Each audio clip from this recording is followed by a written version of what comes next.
virtually nothing was recorded about Jesus during his lifetime. There are 4 written accounts of his life. 3 of them, the Gospel accounts of Matthew, Mark, and Luke, are generally considered as the most historically significant, as they were likely written within approximately 30 years of his death. The 4th, the Gospel of John, was written at least 50 to 60 years after his death and describes several events not mentioned in the first 3 Gospels.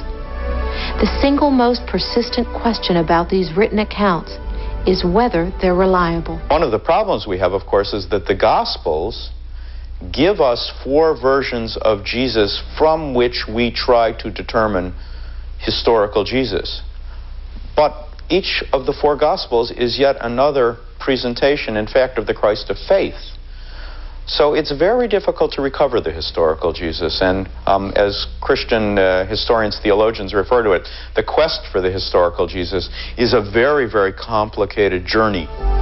A consequence of the fact that the Gospels were written well after the death of Jesus is that some Christians are more willing to place total reliance on their authenticity than others.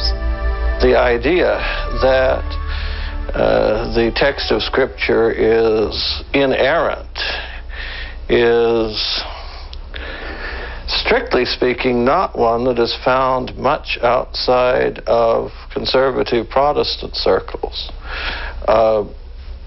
Catholic theology, Catholic biblical scholars wouldn't quite use the word inerrant because that tends to imply a whole way of interpreting the text.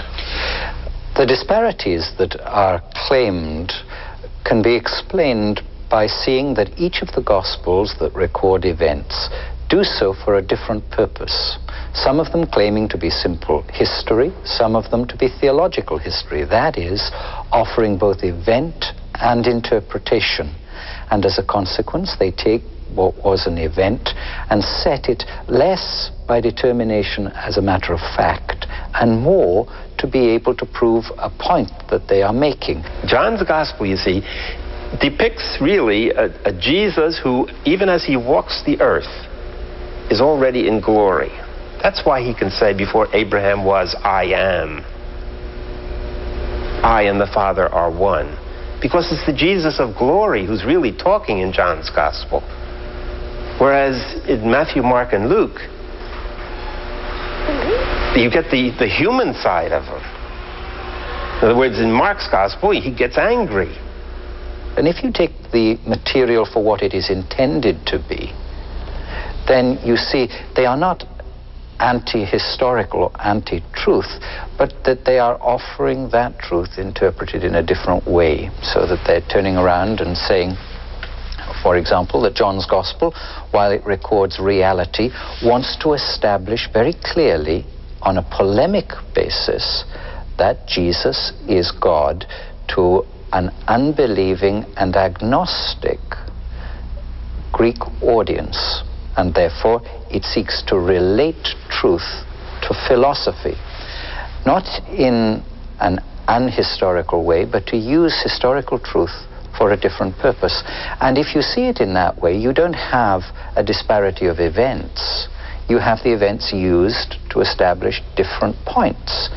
And we do that all the time in our own experience, and to try and make 4 different accounts fit into some modern historical thesis is something that we would not do with any other set of documents. The question is not whether the Gospels are accurate or inaccurate. The question is the Gospels are written in response to an encounter with either a religious figure or the memory of a religious figure. And the response always involves 2 players. The response involves the initial religious figure, Jesus, and the response to the religious figure, which involves the author of the Gospel. But it remains true then that people in every culture and in every time, as they read the Gospels, bring their own questions to it, and the framework of their own imaginations to it. And they see in it all that they can and all that excites them to visions of nobility or sacrifice, or however they approach it, liberation, wisdom, teaching, whatever the mood of the time, tends to be mirrored back to them in the way they read it. Spiritual thinkers of various stripes generally agree that the Gospels are difficult to repudiate. But because they're so old, many people believe the Gospels have been cleansed, revised, or outright tampered with, and thus are largely unreliable. Consequently, the unavoidable question for scholars is, are the Gospels accurate?